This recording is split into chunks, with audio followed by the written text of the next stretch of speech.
a encarnação de Deus na Terra, sim, a ética está tratando disso.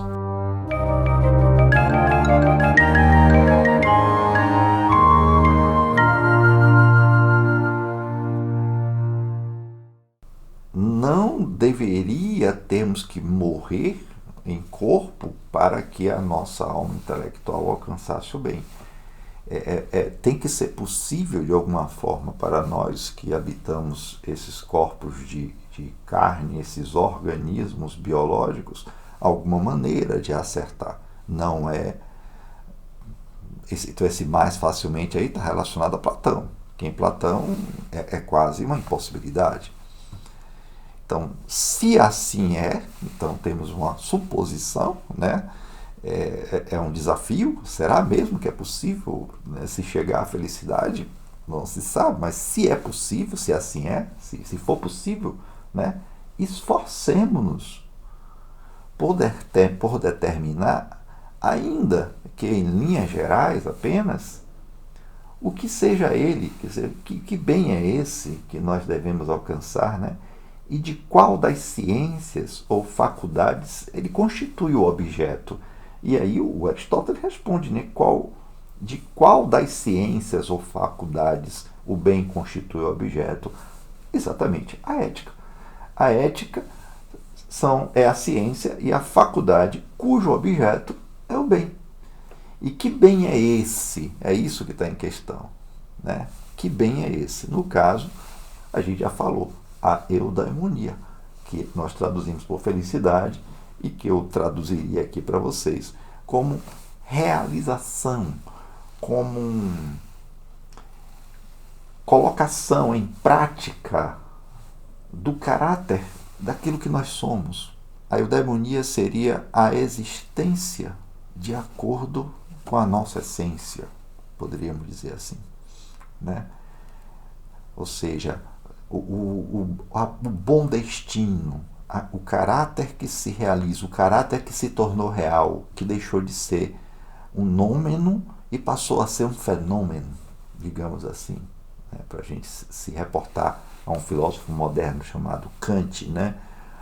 A eudaimonia seria, por assim dizer, a fenomenização de um caráter nomênico, falando um pouco difícil, ou para dizer isso de uma maneira mais acessível, né?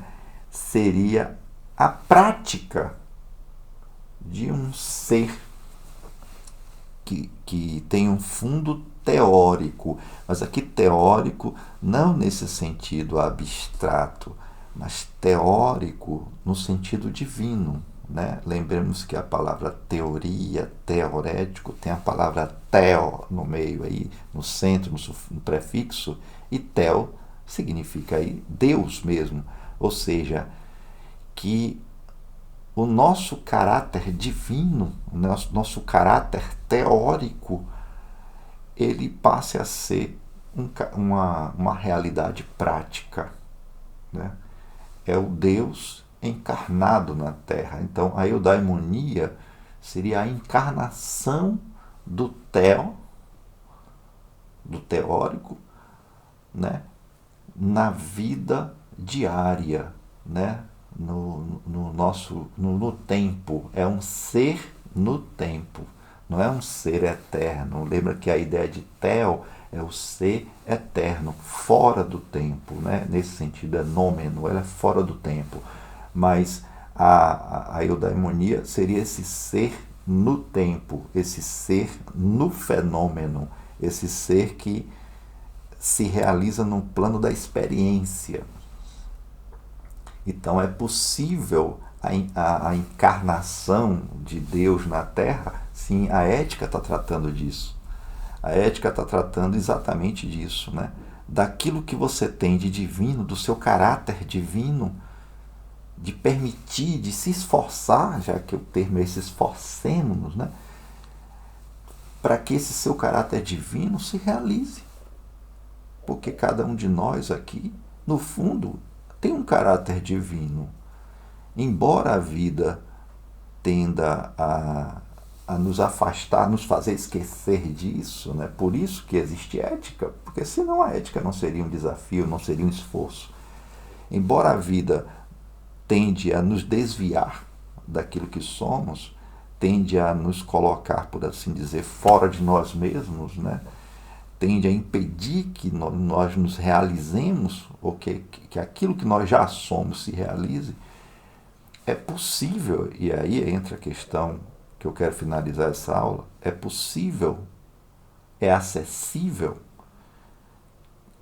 uma dimensão, uma filosofia que possa se esforçar para que toda esse desafio de nos tirar fora de nós mesmos, ele seja pensado para que num esforço de virtude ética a gente encontre o caminho para o nosso caráter, para a realização do nosso caráter.